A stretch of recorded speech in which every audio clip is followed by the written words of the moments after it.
बैतुल मक़दस दे मुंह करण जे बजाय बैतुल्लाह दे मुंह करे नमाज पढ़ जे बस मुझे महबूब सोच करे आसमान दे डिठो वा नबी जो दिसण हुयो अल्लाह जिब्रील के मोकलियो वन जिब्रील मुझे महबूब दिल में इरादो कयो आ त क़िबलो तब्दील कजे वन मुझो न्यापो दैया कुरान जी आयत खणी वन कद नरा तकल्लुब वजहिक फिस समा फलनुवल्लियन्नक क़िबलतन तरदाहा ओ मुझा महबूब जको बार बार तू आसमान में दिसी तो आसमान ना दिसी तो ओ मुझा हबीब तू जो दिसण असा पान दिसी रहा आहियूं एकड़ी गाल समझने जी आ कुरान जा लफ्ज हैं आलिम बैठा हैं पूछा कयो कद नरा तकल्लुब वजहिक फिस समा लफ्जा फी लफ्ज फी जी माना है में कैसे में अब है किताब में फिल किताब इन किताब में आयतु लिखियन फिल किताब फी लफ्ज अरबी में जेका अंदर शे हुंदी आ तेजेला इस्तेमाल थींदो आ कुरान तो फरमाए ए मुझा महबूब कद नरा तकल्लुब वजहिक फिस समाए जको तू आसमान में दिसी तो ये न चई इल समाए आसमान ता दिसी तो आसमान ना दिसण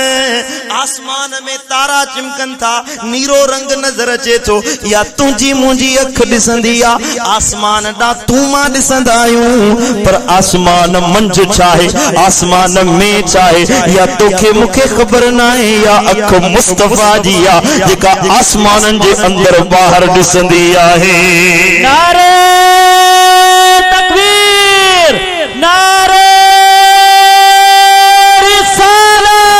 शान मुस्तफा अज़मत मुस्तफा नचे सुभान अल्लाह सुभान अल्लाह मौली साहब जो तो नबी के भित जे परे पासे जी अलियाज़ बिल्लाह खबर नाही पर मिठा कुरान तो फरमाए त ए मुझा महबूब सूरह ज़ुमर जी आखिरी आयत सूरह ज़ुमर जी आखिरी आयत अल्लाह जो कुरान तो फरमाए वतरल मलाइका ओ मुझा महबूब जेके अर्शे मुअल्ला जे चौधारी मलाइका बीठा हिन मुझा मुस्तफा तू उन्हन के भी दिसी रहियो आहीं अरे हे कुल्हन ते मलाइक बैठा हैं क्या किरामन कातिबीन यअलमून मा तफअलून किरामन कातिबीन कुल्हन ते बैठा हैं तुझा अमल लिखन पिया तुझा गुनाह लिखन पिया तुझो नेकियों लिखन पिया पर असा ॾिसूं नथा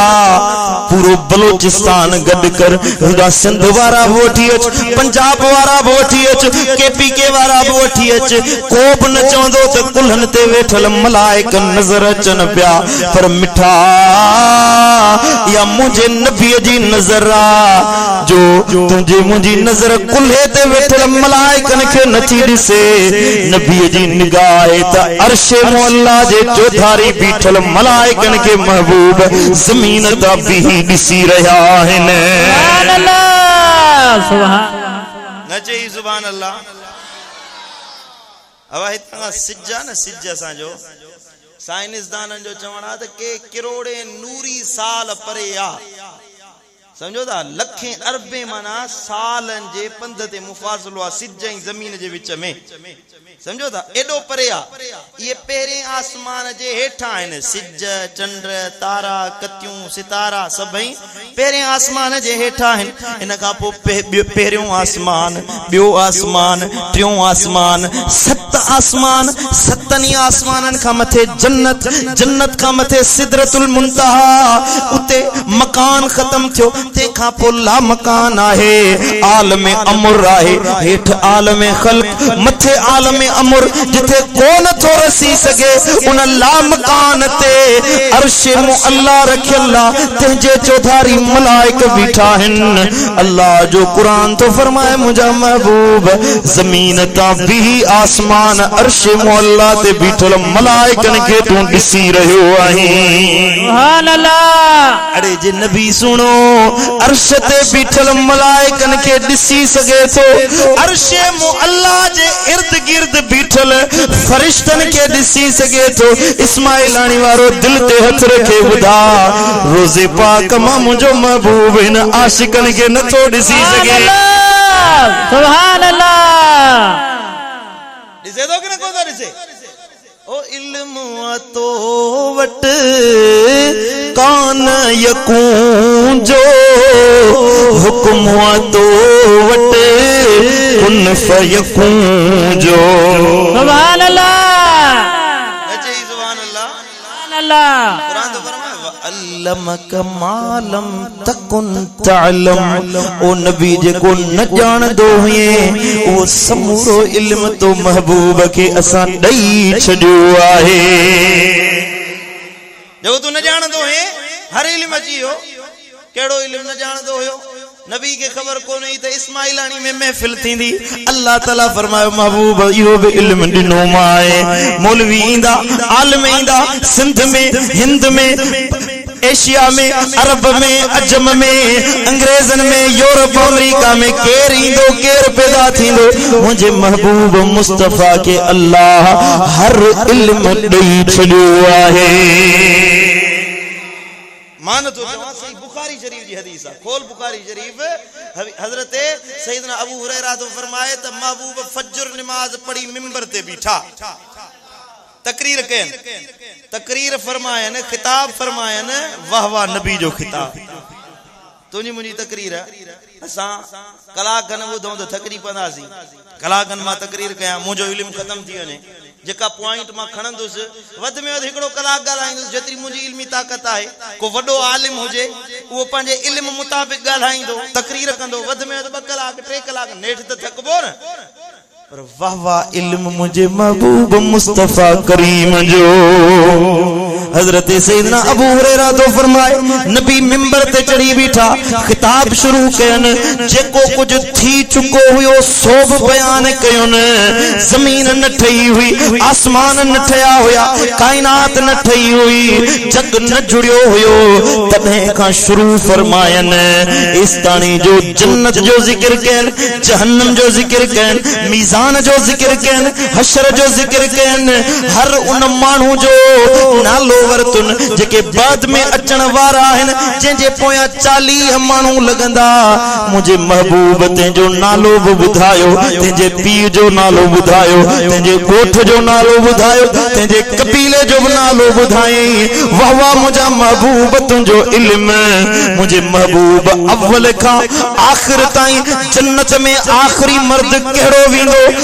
जहन्नम में आखिरी मर्द केड़ो विंदो सोब नबी बयान फरमायो मञणो पवंदो त पूरी कायनात जो इल्म अल्लाह ताला तुझे मुझे महबूब मुस्तफा के ॾई छॾियो आहे ॾिनो आहे कि न कोन ॾिनो आहे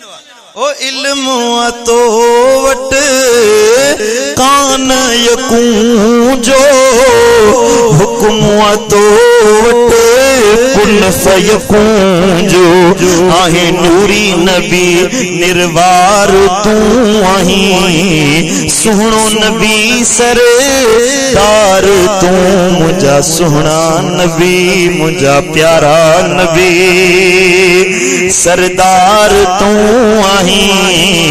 नूरी नबी निर्वार तू मुझा सुहणा नबी मुझा प्यारा नबी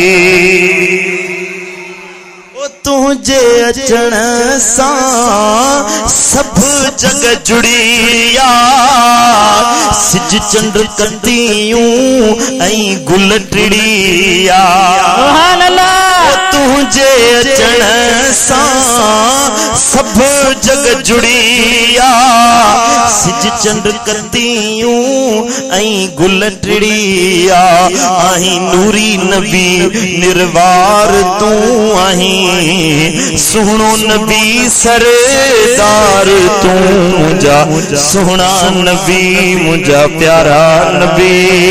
सुभान अल्लाह न अचो सुभान अल्लाह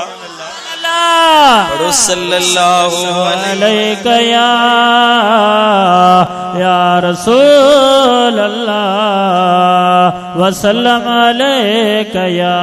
हबीब अल्लाह। अब ध्यान मुड़िया हदीस कुरान मजीद जी आयत पे पढ़े हम हबीबन करीमन के दिल में ख्याल पैदा थियो आ ए मुझा मौला जे बैतुल मक़दस दे मुंह करे नमाज पढ़न जे बजाय बैतुल्लाह दे मुंह करे नमाज पढ़जे त केडो भलो थे। बस यो सोच करे मुझे महबूब आसमान दे डिठो आ अल्लाह कुरान जी आयत नाजिल फरमाई कद नरा ओ महबूब तहकीक असां डिठो सी तकल्लुब वजहिक फिस समाए जेको तू आसमान में डिठो पे फलनुवल्लियन्नक किबलतन तरदाहा अनकरीब महबूब तोखे उन किबले दे फेरींदासी जेमें तू राजी आहीं। हिकड़ी गाल समझण जी आ सभई सियाणा वेठा आयो छा अल्लाह कुरान में इए हुकुम दई छड़े हा महबूब बैतुल मक़दस का मुंह फेरे बैतुल्लाह दे मुंह कर ये चई सके पे कुरान अल्लाह फरमाए छड़े हा अमर दई छड़े हा अल्लाह बेनियाज आहे अल्लाह ते के जो जोर आहे जा कुल हु अल्लाहु अहद अल्लाहु समद अल्लाह अकेलो आहे वो बेनियाज आहे उन की केंजी परवाह ना है न नबी जी न वली जी न रसूल जी न दुनिया जी न आखिरत जी केंजी परवाह ना है रब ते के जो जोर न तो हले वल्लाहुल मलिकुल कुद्दूस वो अल्लाह है जेको पूरी दुनिया जो बादशाह है बेनियाज कुद्दूस आहे पाकीज़ा है उनकी के शे जी जरूरत ना है के जी हाजत ना है रब फरमाए छने हुक्म दिया महबूब मुंह फेर बैतुल्लाह दे मुंह कर न अल्लाह जे हबीब के अल्लाह फरमाए महबूबा तू जेको असा के दिसी दो न महबूब मां अल्लाह तोखे दिसी रहयो आया हबीबा तू मुखे डिठो मु तोखे डिठो हाने किबले सा मुंजो छा तो वने मां अल्लाह आया मां बेनियाज आया जने किबला न हुया तडे ब मां हुयुस बैतुल मक़दस न हुयो तडे ब मां हुयुस बैतुल्लाह न हुयो तडे ब मां रब हुयुस बैतुल मामूर न हुयो मां रब तडे ब हुयुस ये दुनिया न हुई तडे ब हुयुस ये कायनात न हुई तडे मां अल्लाह हुयुस किबलन जी मुखे जरूरत ना है काबन जी मुखे जरूरत ना है पासन जी मुखे जरूरत ना है ओ मुझा महबूब किबलतन तरदाहा जे किबले में तू राजी आही जे में तुझी रजा है ओ महबूब जे में तू राजी है जिते तुझी रजा है ते गाल में मु अल्लाह जी रजा है सुभान अल्लाह। समझो दा कि कोना समझो बा अल्लाह नबी दी रजा के पंजी रजा बनायो हबीबन के ओडीमल जिब्रील जे या रसूलुल्लाह मुंह फेरियो बैतुल मक़दस दे का मुंह हटाए बैतुल्लाह दे मुंह कयो हाने बिल्कुल अपोजिट आहे बैतुल्लाह बैतुल मक़दस मदीने शरीफ का दक्षिण पासे मक्को पाक उत्तर पासे फलस्तीन बैतुल मक़दस आहे अल्लाह आजादी अता फरमाए यहूदियुन के नेस्त नाबूद फरमाए ए बैतुल मक़दस आजाद दे दे अखियों वाली बैतुल मक़दस जो जियारत करे अचन वो बैतुल मक़दस मदीने शरीफ का उत्तर पासे आ ए बैतुल्लाह शरीफ मदीने शरीफ का दक्षिण पासे आ हाने उत्तर पासे महबूब मुंह कयो बीठा है अल्लाह जो अमर आयो न हबीबा मुंह फेरियो महबूबन ओडी मलई मुंह बैतुल्लाह शरीफ बैतुल मक़दस दा यानी उत्तर का मुंह फेरे दक्षिण देख फरमायो आ हबीबन जो मुंह फेरियो त 10 जना सहाबी उठा तनब महबूबन सा गड बैतुल मक़दस का बैतुल्लाह दे मुंह फेरे छयो आहे और रज़ाए इलाही बुधई हाने रज़ाए मुस्तफवी जो शान बुध 10 जना साहबी बिया होया वडी कसीर जमात हुई मस्जिद क़िबलतन में घणा साहबी हुया पर 10 ॼणनि मुंह फेरियो मुझे महबूब सलाम फेरियो हबीबे किबरिया सलाम फेरियो मुझे नबी पुछा कई उहे मानू जन मुंह न फेरियो महबूबन करीमन सां गड अबा ये बुखारी जी हदीस अथव महबूबन करीमन सां गड मुंह न फेरियो न मुझे नबी पुछा कई तवा छाला मुंह न फेरियो तवा छो हेडे मुंह सां गड मुंह न फेरियो जन या रसूल अल्लाह हमेशा बैतुल मक़दस दे मुंह करे नमाज पढ़ंदा आहियूं उत्तर दे मुंह करे नमाज पढ़ंदा आहियूं अज पहिरियों दफ़ो आहे मुंहिंजा नबी असां जो नमाज मुकम्मल थे नओ को हुकुम नाज़िल थियो आ त पो नबी बुधाईंदो पो बुधंदासीं फरमान ते अमल कंदासीं ऐं उहे 10 ॼणा जन महबूबन करीमन खे ॾिसी पाण सां गॾु मुंह फेरियो मुंहिंजे नबी पुछा कई तव्हां छाला मुंह फेरियो अर्ज़ कनि था या रसूल अल्लाह असां जो वरी क़िबलन सां छा असां जो पासन सां छा या रसूल अल्लाह जिदे तुझो मुंह हूंदो आशिकन जो क़िबलो उहो क़िबलो हूंदो सुभान अल्लाह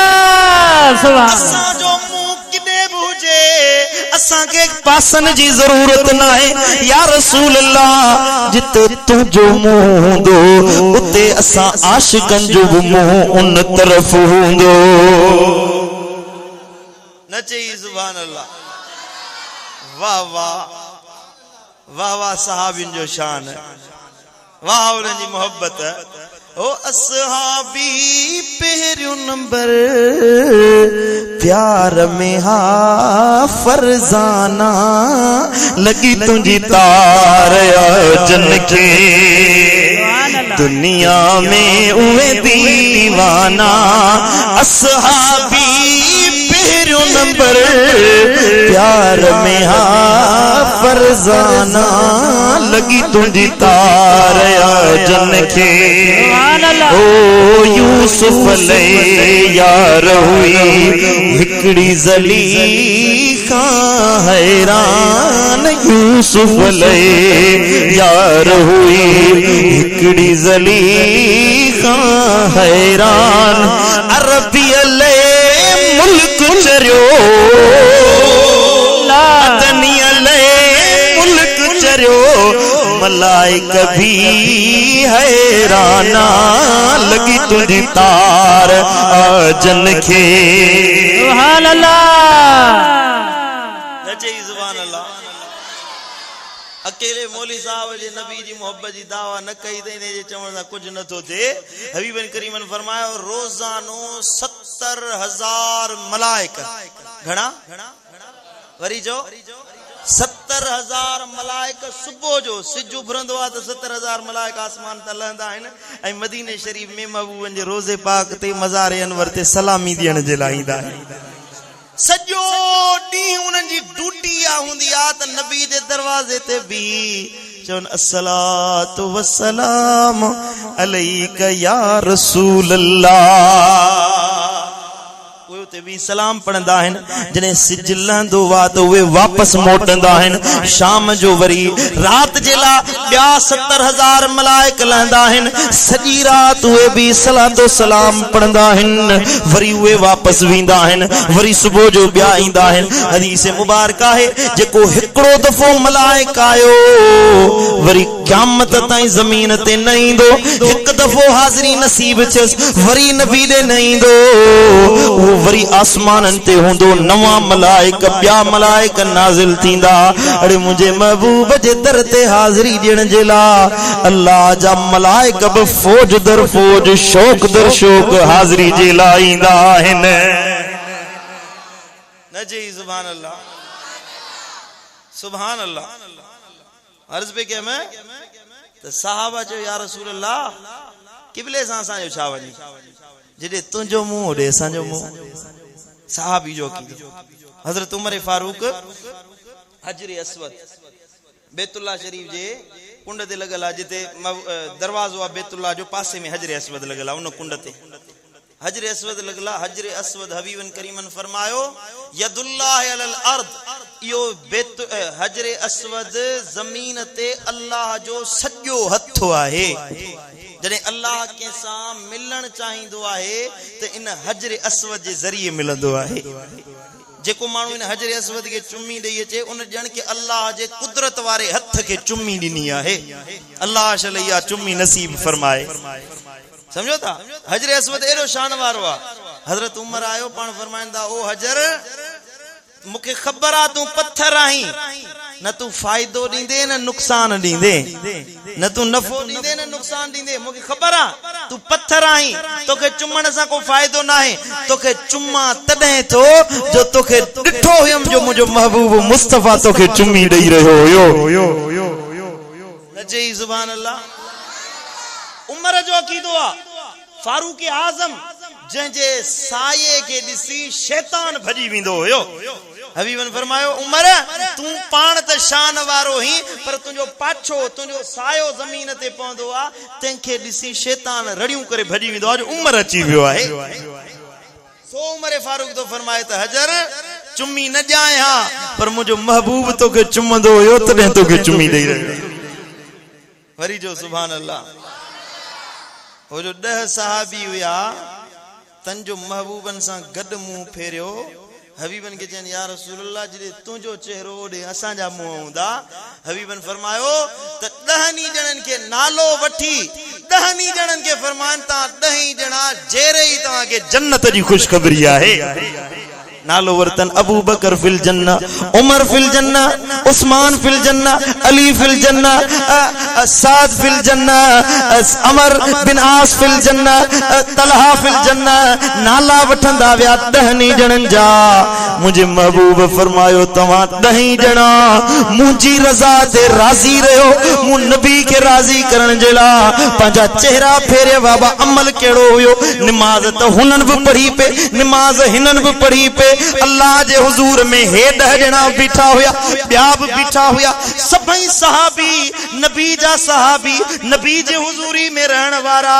नबी जे सहाबी जो शान इहो आहे जो अल्लाह जो कुरान तो फरमाए रदी अल्लाह अन्हुम वरदू अन्हु ये रब खां राज़ी थी विया अल्लाह इन्हनि खां राज़ी थी वियो ज़मीन ते नबियन खां बाद में को बि इंसान मुस्तफ़ा जे सहाबा जे शान जे बराबर नथो थी सघे एॾा शान वारा सभई सहाबी पर हे 10 ॼणनि खे कहिड़ी ख़ुसूसियत मिली जो जेरे जन्नत जी ख़ुशख़बरी मिली वई मञणो पवंदो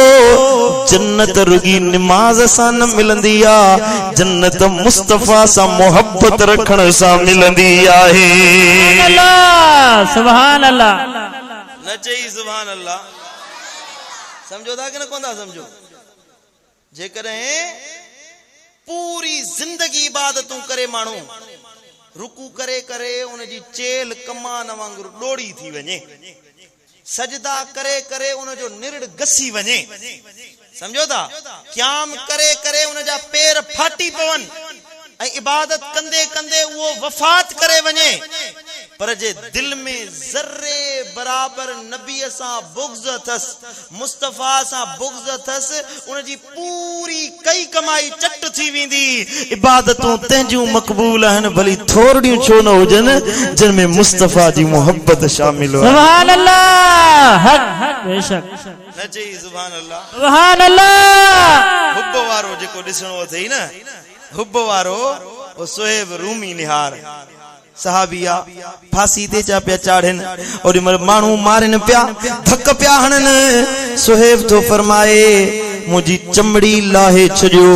रत जो आखिरी कतरो मुझे जिस्म मां कढी छजो